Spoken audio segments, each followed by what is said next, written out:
kuari lain jang kedaulatan rakyat tapi kedaulatan bajingan berdasi negara teh samaruk nu manehanana lain negara teh nu urang kabehan geus jang kedaulatan bangsa kedaulatan rakyat ternyata kedaulatan seseorang kedaulatan pejabat geus menyalahi aturan Al-Qur'an belah dieuna menyalahi aturan demokrasi Pancasila dipacok sia kajen hukum. Weh, ebong kumaha gitu. Biasana eta burung Garuda teh nyileukna ka kenca kuari geus beralih ka katuhu. Teu sanyileuk-nyileukna nyana teh aya waktuna nyileukna ge. Lantaran setelah diteliti berbagai burung paling istimewa adalah burung Garuda. Sebab manuk-manuk nu lain mah di mana hiber teh aya waktuna tepati karuateun di luhur. Nabrak angin teu kuat, nabrak poek teu kuat, nabrak badai teu kuat, tetapi burung Garuda mah aya kamodelan setelah diteliti mun nyana ngapak di luhur berjam-jam berhari-hari kok kuat. Kunaon sih? Sebab napasna lain di dada doang, horenganan jang-jangna ge bisa napas. Iya gua gitu. Awas ya dia towel ku jangjangna sia. Awas ya. Nyaho ngaguling bae geus pokok. Lain lalagaan kok bisa kadinya cenah diteliti nah atuh sia mah neuleuna digambar doang. Heuh. Atuh deuleu burung Garuda. Di antara sekian manuk anu ngabogaan istimewa teh ngan sakadar 7.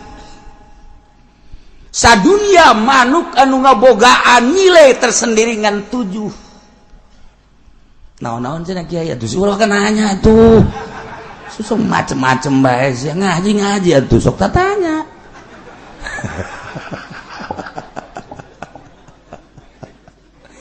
Hiji manuk hudhud. Dina Al-Qur'an aya. Manuk hudhud teh sembarangan hudhud anu bisa memberikan informasi ka Kangjeng Nabi Sulaiman.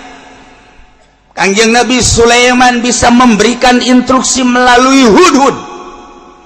Lempengna negara di zaman Kangjeng Nabi Sulaiman. Kangjeng Nabi Sulaiman dibere keistimewaan ku Gusti Allah manuk hudhud. Hudhud nu mana? Oke, urang lamun ngaji pas nyaritakeun tentang kerajaan Kangjeng Nabi Sulaiman di Yerusalem. Sabah bakal kajahoan manuk hudhudna nu kos kumaha. Hudhud anu osok sasada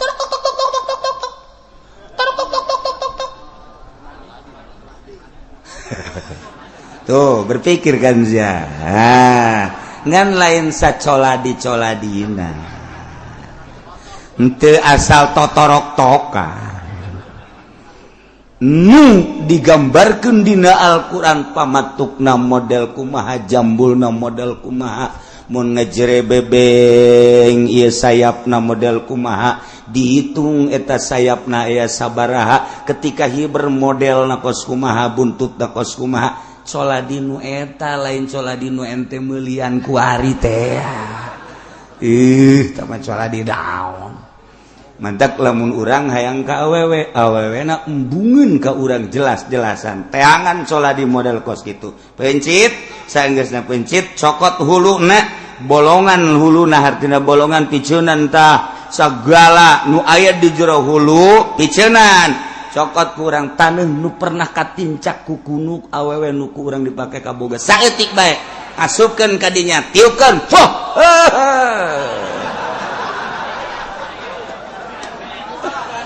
gas pokokna moal misleuk kajen kukumaha satungtung awewe eta insan ngadenge suara I love you aduh ujian ngajang jawing kajen kukumaha eta coladi lain sembarangan, disebut coladi kembang, tapi lain sakembang-kembang.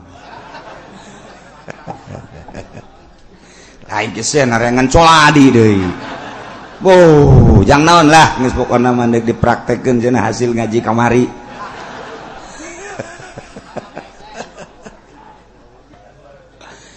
Nomor kedua, manuk ababil. Diciptakan ku Gusti Allah ngahaja menangkin neraka jahanam. Manuk ababil lain sembarangan manuk.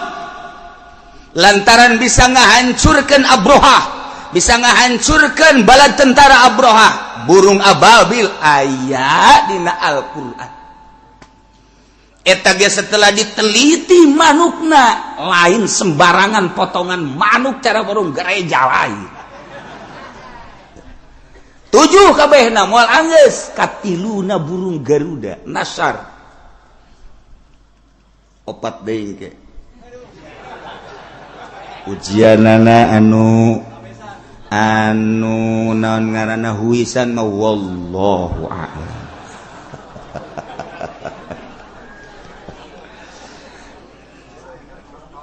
Ditiru ku berbagai negara anu istimewa teknikna tentang pembuatan kapal. Kunaon eta kapal bisa hiber, bisa bertahan dan lain sebagainya. Nu ditilik dari berbagai manuk ciptaan Allah, ternyata tina 7 manuk etalah hasil penelitian para ilmuwan sehingga bisa menciptakan kapal udara. Di antarana Garuda di jero. Untuk kedaulatan rakyat lain kedaulatan si eta. Maka ketika kedaulatan dirusak dengan sendirinya rakyat bakal hudang. Wajan kukumaha gitu. Jelema nyaloan kemudian ambalayah nyaloanana. Lain yang kedaulatan pembeli penjual, lain kedaulatan rakyat. Cara jual belina nu penting ngeunah di aing, untung di aing, ngeunah lazat nikmat di aing, sabodohnya nama jang kedaulatan dirina. Burung Garuda bakal hudang macoknya na. Carana kumaha? Eta contoh letik. Rurah geus sabaraha di urang, nu ku urang kadenge. Menunggu orang ulah jauh-jauh ti Jati datang ke Cikupa, ti Cikupa ke Sepatan ke Kronjo, Merono. Ente deule coba gaya sabala lurah nu ambruk di dunia nakos itu komo di akhirat. Sabaraha camat, sabaraha bupati deleukeun coba. Ulah sambarangan emang kumaha gitu. Asal geus merubah kedaulatan rakyat di jerona butir Pancasila belah dituna tina Al-Qur'anul. Katalah sapira eta mangan sakadar naon kitu ngaranna naon kan sakadar lambang doang atuh, lambang dek diayakeun dek dieuwekeun masalah. Urang atur resepet teruskan tersepet tuh robah kayak urang. Non bedana tama jeung burung beringin, burung betungtung nama tah. Pohon beringin, non bedana tuh jeung bulan bintang, non bedana tuh eta mah cuman partai-partai, ieu mah sebuah negara. Tuh non bedana teh gitu-gitu kene. Non bedana jeung di Saudi Arabia mah pedang dikieukeun hanya lambang. Tah bagos gitu boleh permasalahan. Nuku dipermasalahkan mah pengamalanana. Ketika itu diamalkan, awas hudang.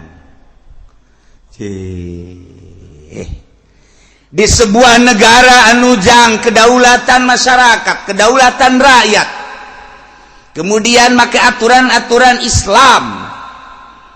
Di tengah-tengah lempangna negara make aturan Islam, maka syariat Islam jalbul masalih wadarul mafasid.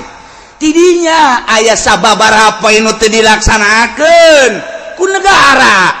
Ayalah kelompok anu keheul, kelompok anu nentang bergerombol nyana mendirikan sebuah kekuatan untuk mengantisipasi gerakan-gerakan pemerintah anu memangnya ngalambangkeun syariat, anu kuduna ngalaksanakeun syariat, ternyata henteu kelompok ieu ngaranna bugot. Maka ketika bugot ngabogaan kekuatan, ngabogaan aturan-aturan, dibentuk ada ART-na, dibentuk luar dan dalam negerina, dibentuk berbagai keamanan luar dan dalam negerina, dibentuk tentang kedaulatan untuk dalam negeri. Selamanya henteu merangan ke pemerintah turiku. Antep ketika nangis bergerak merangan untuk kedaulatan rakyat, ya tentunya adu kekuatan. Lamun memang pemerintahan anak ieu teger ngembalikan asas-asas Islam, ya otomatis nyana pasti eleh. Lantaran kajen kuku mage hak bakal menang. Bakal menang hak bakajen kuku mage. Tetapi kenyataan anak di urang hak eleh terus lantaran henteu terorganisir.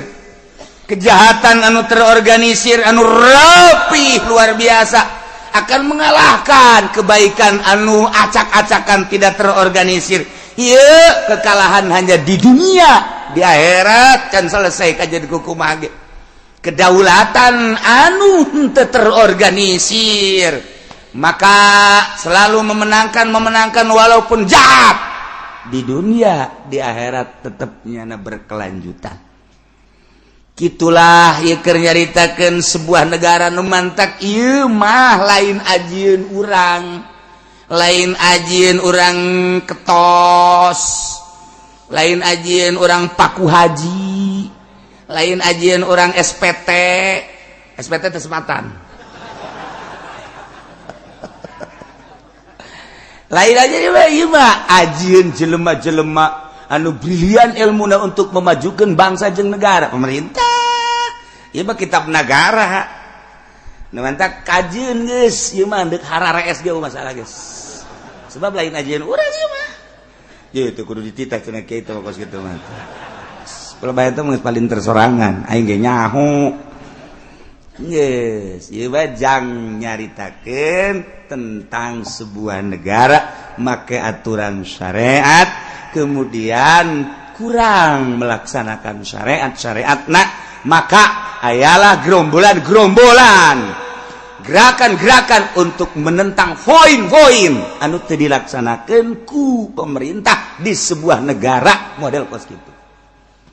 Jadi lamun urang nyaritakeun model kuari di Indonesia kumaha wallahu a'lam bissawab.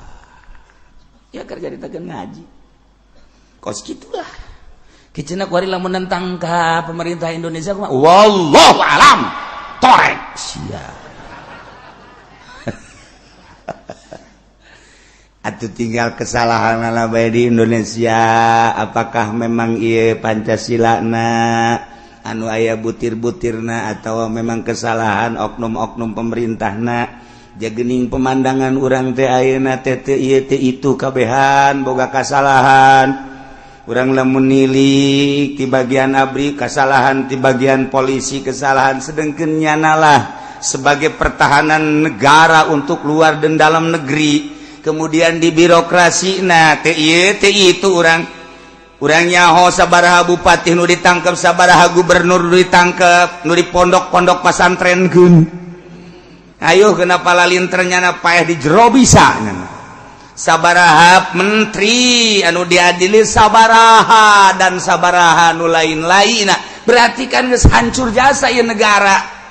Eta tu kanyahoan doang jeung anu aya kesempatan diadili, nu can kanyahoan jeung nu encan aya kesempatan masih kena sabaraha lapis. Berarti bok-brok jasa ieu negara mun cara jelema kritis.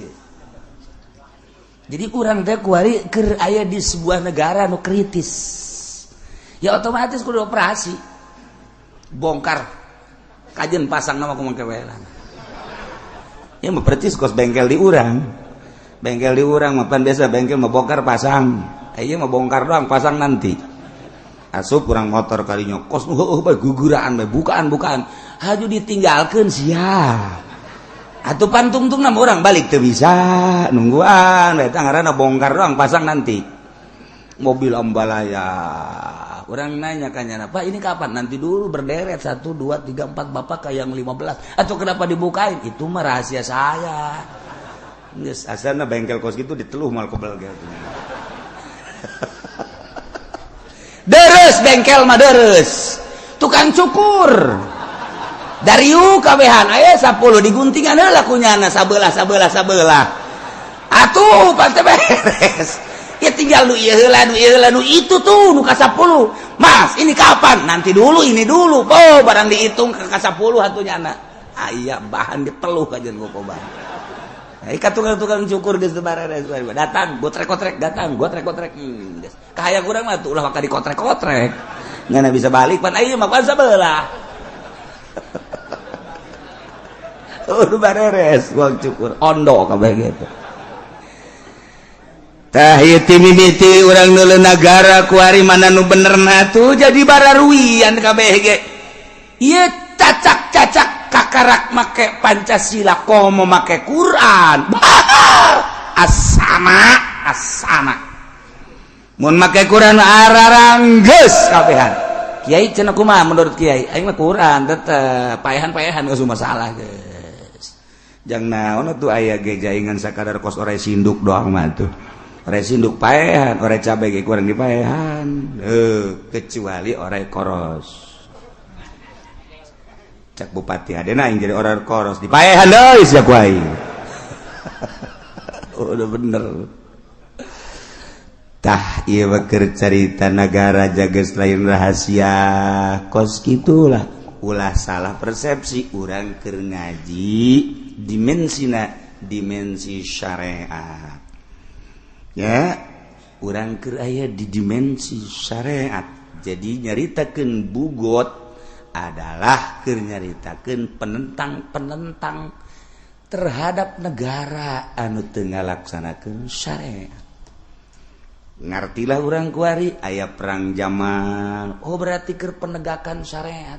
Ayalah perang Siffin, berarti keur penegakan syariat.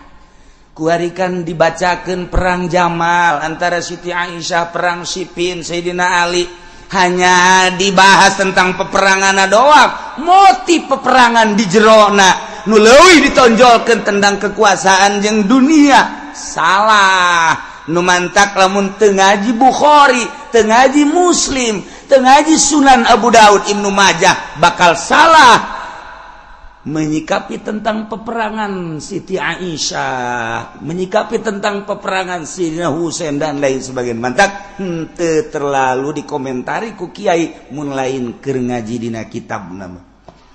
Urang kakarak sakieu doang ge ye kaharti kurang. Sebuah negara anu berdasarkan syariat kemudian teu ngalaksanakeun butir-butir syariat nu geus ditetepkeun di sebuah negara kemudian ayalah penggerak anti daripada pemerintah di jero syariat ijtihad kan berarti kakarak bener keluar berarti tajong teu bener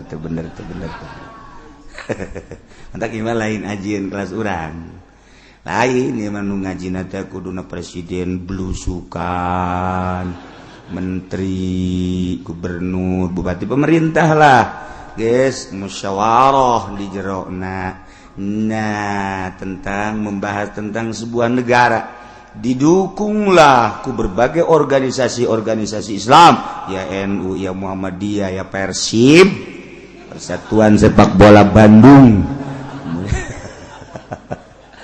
jasa di Mekah aya Persis di situ di Mina aya Persis di Arafah aya Persis gitu amat kemudian gitu aya HTI na aya Hisab Jaulah aya berbagai organisasi ayo ikut memandu untuk kelangsungan sebuah negara bahas ku urang sebab negara ieu lain nu nyana hanya utar atur jang urang sebagai rakyat kan ngeunaheun tah ngomong lamun kos kitu mah diperhatikeun lah terasa diperhatikeun pedagang leutik petani leutik kemudian segala rupaya buruh ya karyawan terasa dilindungi. Oh aing teh boga pelindung pemerintah teh ya.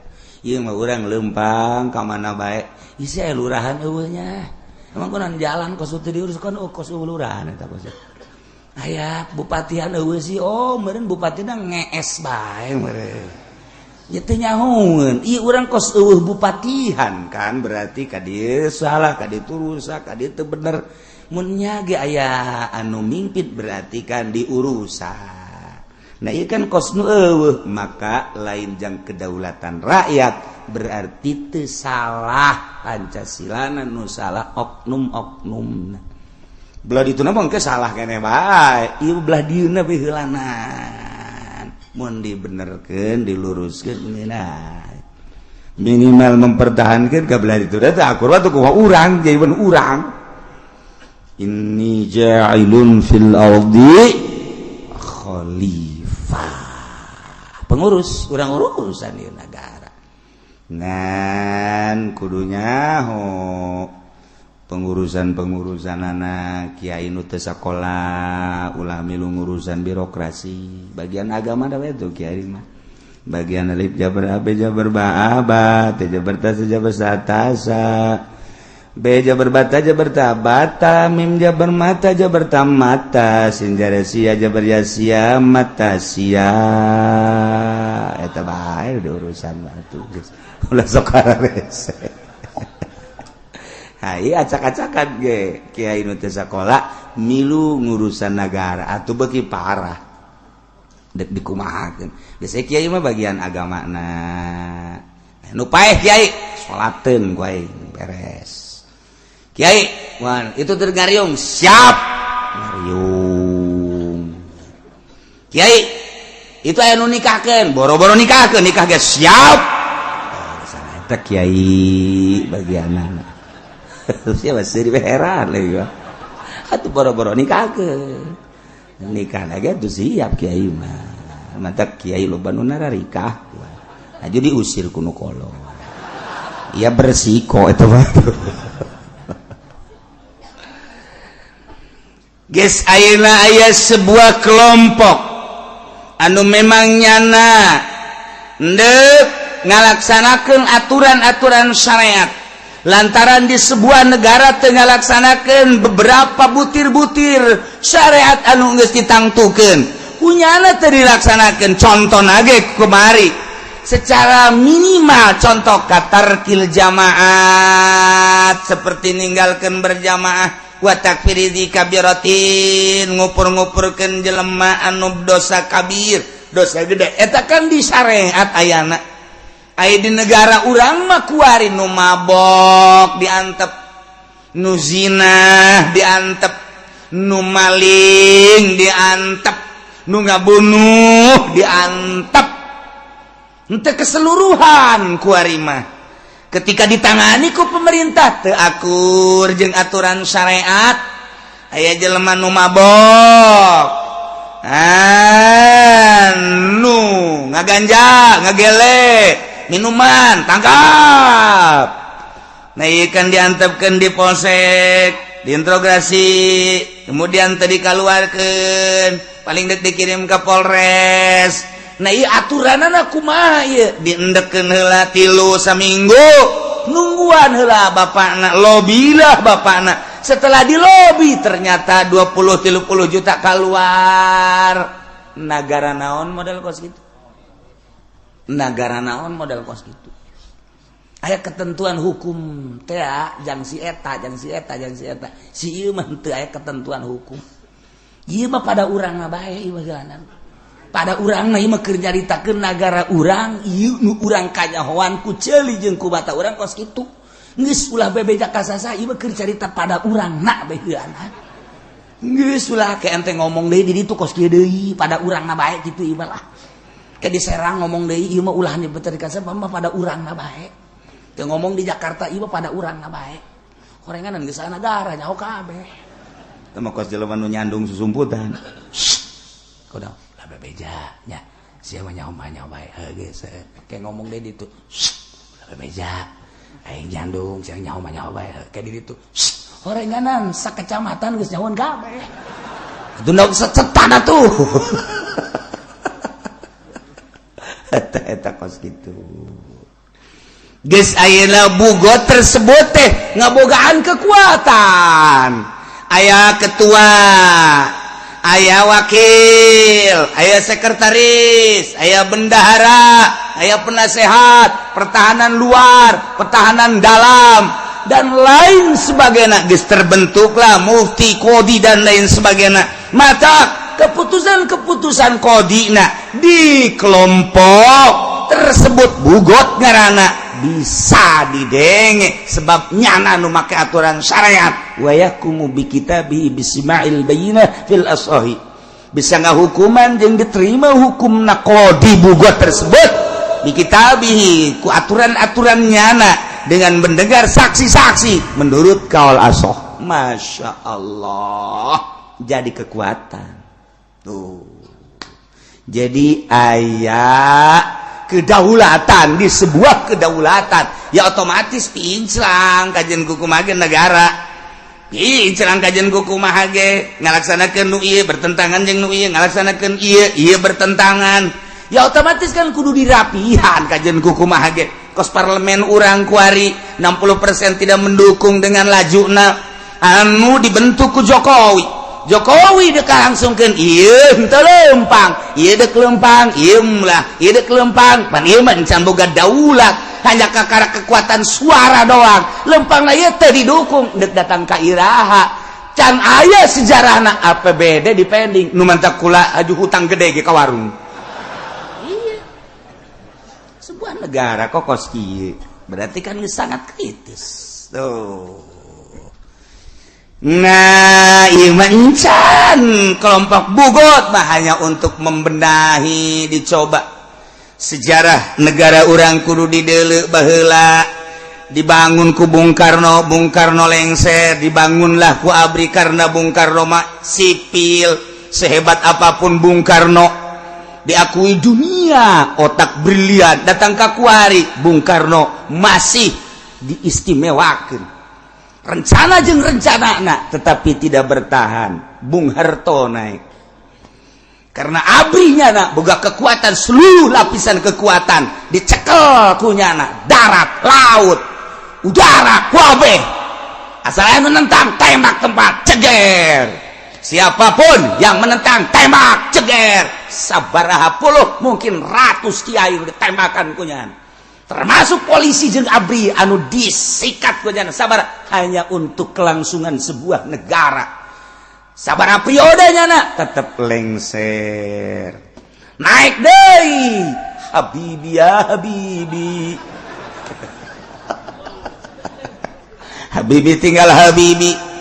Anu digandrungi di Indonesia tentang teknik dah Habibi mah.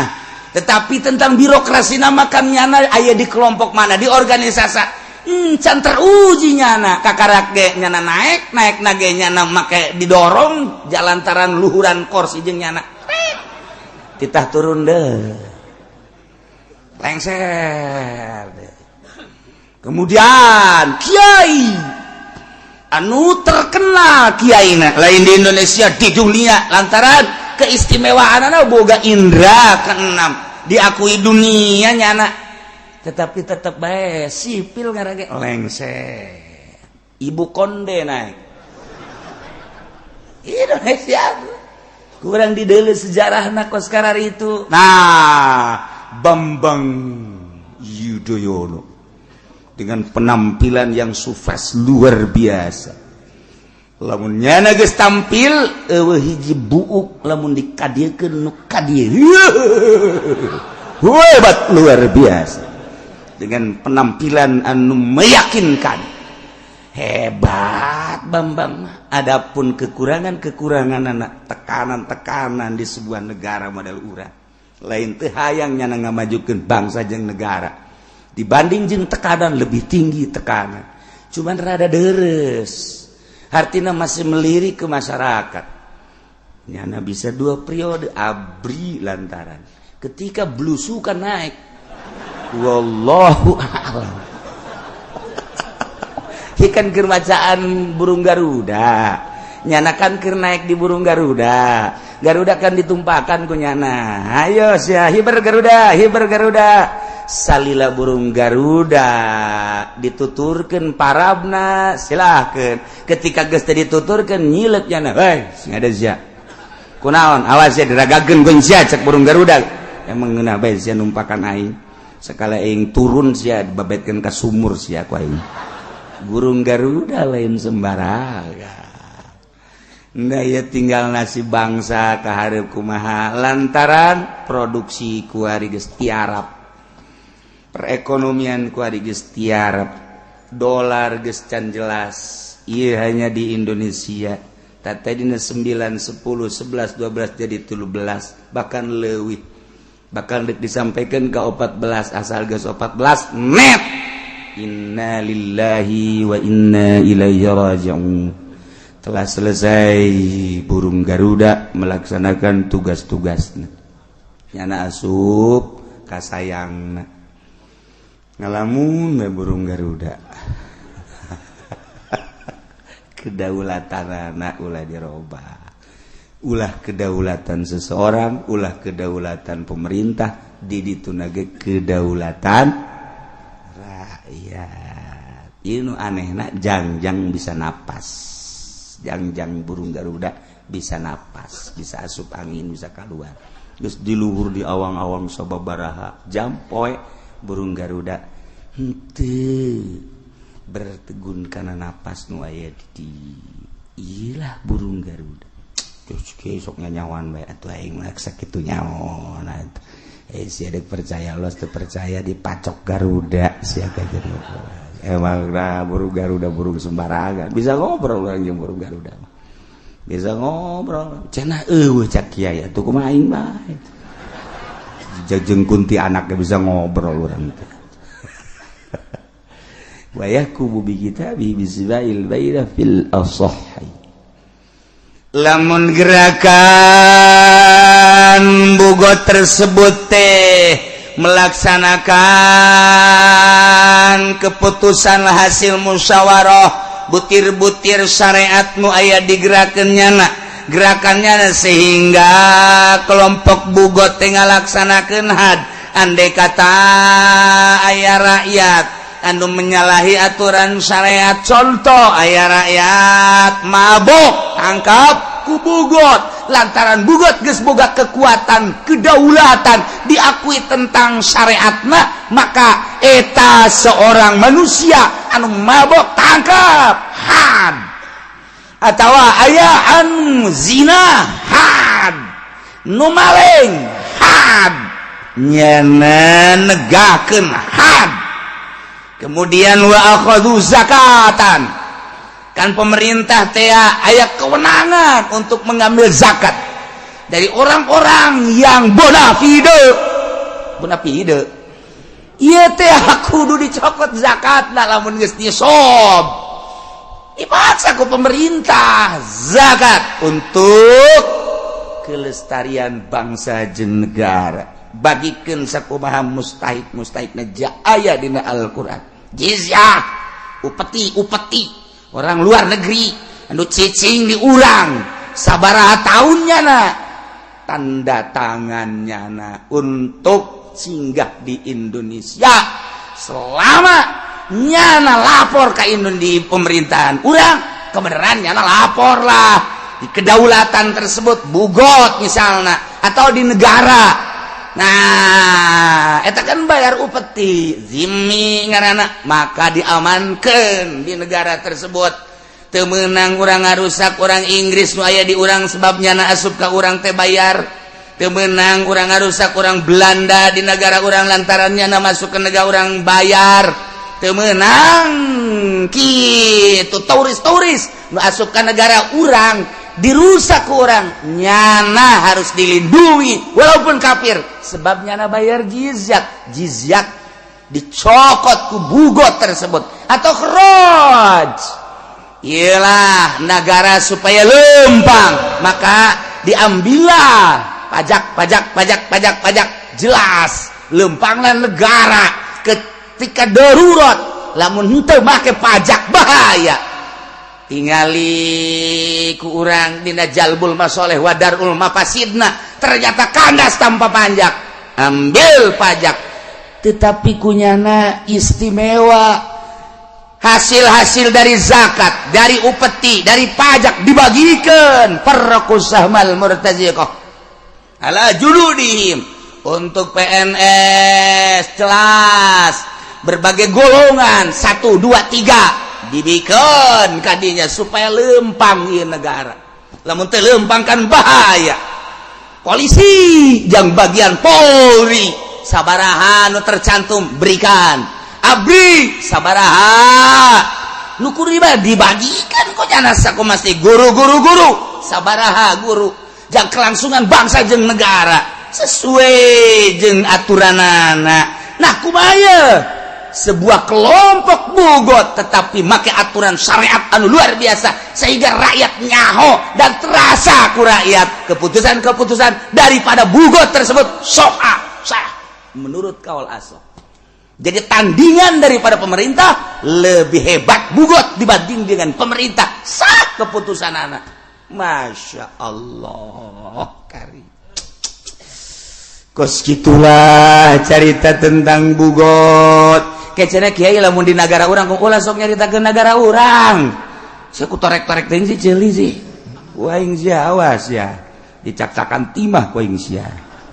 Keur nyaritakeun syariat jeung syariat ya. Eta cenah di negara tuh saya menang ngari bae.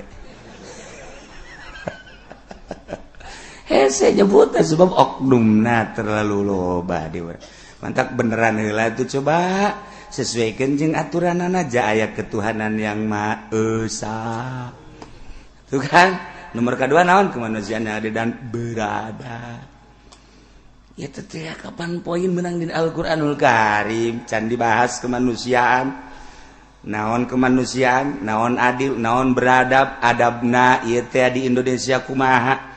Lantaran sangat populer bangsa Indonesia bangsa yang beradab. Padahal peradaban teh kapan turuna di Timur Tengah sebuah negara anu diturunan peradaban ternyata bangsana henteu make adab.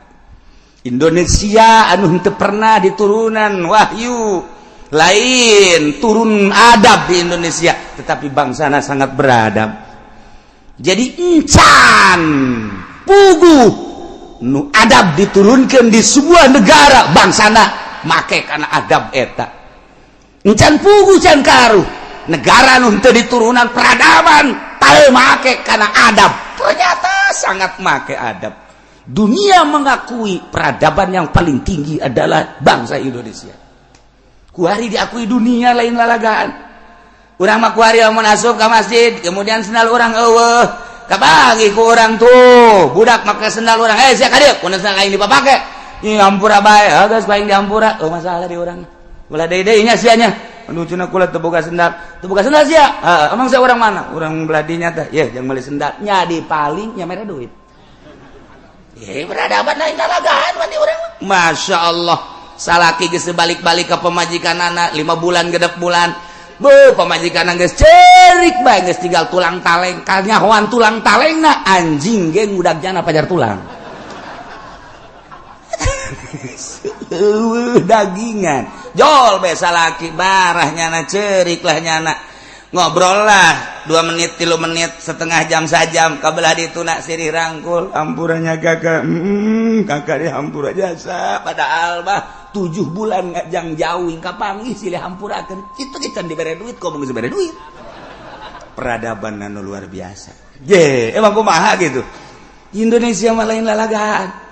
Aya kiai nasub Golkar ditinggalkeun ku masyarakat tembong aing ngaji ka kiai Golkar mah sebabnya nama boga kepentingan ngaji ge teu hayang aing parindah murid ternyata kunyana dirasakeun tobat aing ka Gusti Allah anti aing ke partai-partai kos itu ternyata karasa ku aing kamangpaatan ilmu aing kandas ditelan Golkar teu hayang aing tobat ka Gusti Allah isuk masyarakat naraji deui kumaha peradaban lain luar biasa di luar negeri moal bisa ilmu kewalian menang ti Baghdad, menang ti Turki, menang ti India, menang ti Timur Tengah. Sup ke Indonesia ayalah wali sanga dan berbagai wali.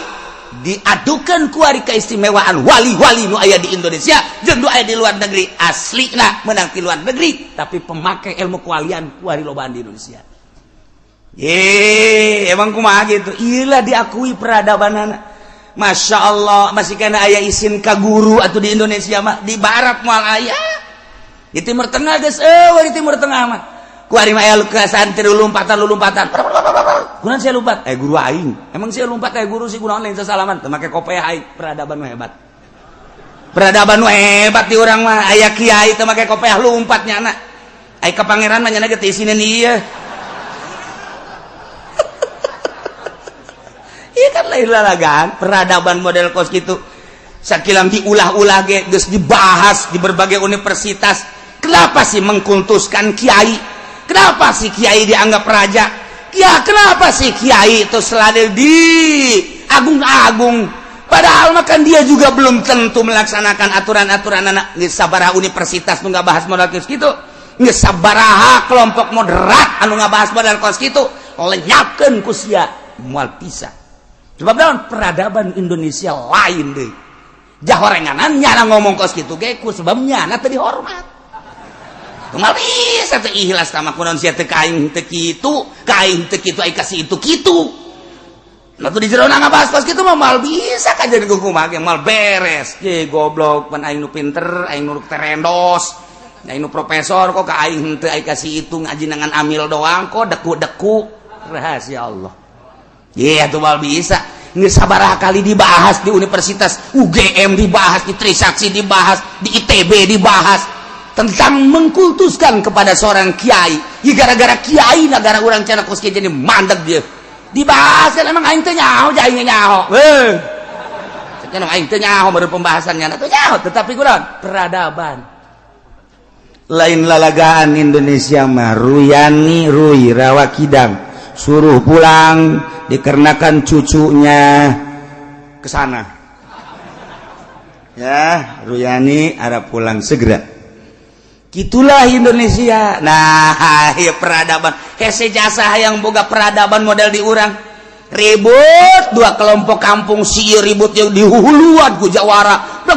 Balah aya nu korban segala rupa. Mulai minggu isuk terus bulan yuk urang rapihkeun yuk masa sih antara kampung jeung kampung urang kos kieu pas ini bae kumaha lamun dilangsungkeun datang ke akhirat sieun amat yuk urang musyawarah datanglah kokolot ieu jeung kokolot itu mulai dirapihkeun peradaban anu luar biasa di negara ieu urang ieu lamun cara di luar negeri geus diasupan ku berbagai isme geus rusak negara urang teh geus pugu antara rakyat yang pemerintah bisa dipencit di jalan. Kurang kumaha Jokowi tidak disenangi oleh orang Jakarta, tapi datang ke dipencit aja henteu. Antapkeun bahkan loba anu ngomong sompral, tapi tetep baik masih boga adab jawarana bae masih boga adab. Indonesia, coba ka ditu ka Timur Tengah, anu peradaban turun dari itu ternyata kurang adab. Di urang mah ya hiji dua lah nu biadab masalah lah anggap bae lah paling ge aya lurah hiji 2 3 4 5 6 7 10 camat hiji 2 3 4 5 10 ya teh mah loba jasa ge geus teh mah nyana-nyana doang kajeun ke ge nyana ditelan adab Indonesia jehehe mau kumaha hese aya cara Indonesia ribut NU jeung Muhammadiyah wow nu diributkeun naon usolli orang barat, orang timur tengah keseserian diributkan ya usoliyah. Emang ada apanya tuh usoli? Jangan ikut campur. Ini masalah intern negara, organisasi di negara kami. Udah kamu. Temenang asupnya. Di urang gontok-gontokan. Usoli kunut. Ila hadratin uribu. Turun Gus Dur, Amin Rais, ajak. Min, ya nggak ada kerjaan, nggak. Yuk kita ke sana yuk. Kemana? Jawa Timur. Ada apa Gus? Ya ikut aja dah. Udah sebenarnya naik Amin Rais. Tenyahun orang diarak jarah ku Gus Dur. Barang datang teh kawali sanga. Ini ada apa-apa? Udah jangan banyak omong. Situ mau ikut mau enggak pokoknya duduk aja. Oh iya dah. Tupan ai wartawan mah tenyahun. Cetrek bae. Atuh aya kan di koran Amin Rais telah ikut zarah dengan Gus Dur. Indonesia udah nggak usah banyak ngomong eta teh kerendek nyana naik emang kumaha gitu. Masya Allah make poros tengah apa tuh Amin Rais make kopiah make samping di Senayan pan diceritakan yang dulu anti kepada sarungan ternyata Amin Rais sekarang telah pakai sarung tuh kan ngahiji Indonesia lain lalagaan babari di Indonesia mah tapi radikalnya di Indonesia gara-gara besi sameter teka luar di pabrik di huru Indonesia gara-gara ayah awewe diperebutkan sepira barang bau datang ke gontok-gontokan awewe hiji kos leuweuh deui bae padahal mah disebut di leuleung gelis henteu teh nyungir tapi iya bakal cerita sebuah kelompok nah sebab iya ngaji hese iya perrokusah mal murtazi kok ngalaju nim soha wa fil akhir wajun dinu akhir tentang kharaj al kharaj iya aya sababara wajah mun dibahas tentang perpajakan sebab pajak diharamkan ku Kangjeng Nabi tetapi ketika orang membahas tentang qawaidul fiqhiyah ketika darurat di sebuah negara nu Gus Dur pernah nyaritakeun tentang perpajakan ketika darurat ialah urusan atau urusan perijmaan pembahasan para ulama aya qaedah-qaedah nang ke diasupkeun lah ka qaedah-qaedah fiqhiyah menang nyokot tina usul-usul fikih sok kurang dicerna kurang dibahas masukkan bisa diayakeun bisa dieukeun mantak di dina wa fil akhir wajun kula moal carita panjang lebar tentang wajahna ngan sebagai gambaran seperti kitu baheulana ke mun kula jadi presiden ku kula dicarita ngaminan sia ka aing ijazah teu boga naon teu boga jadi presiden ti mana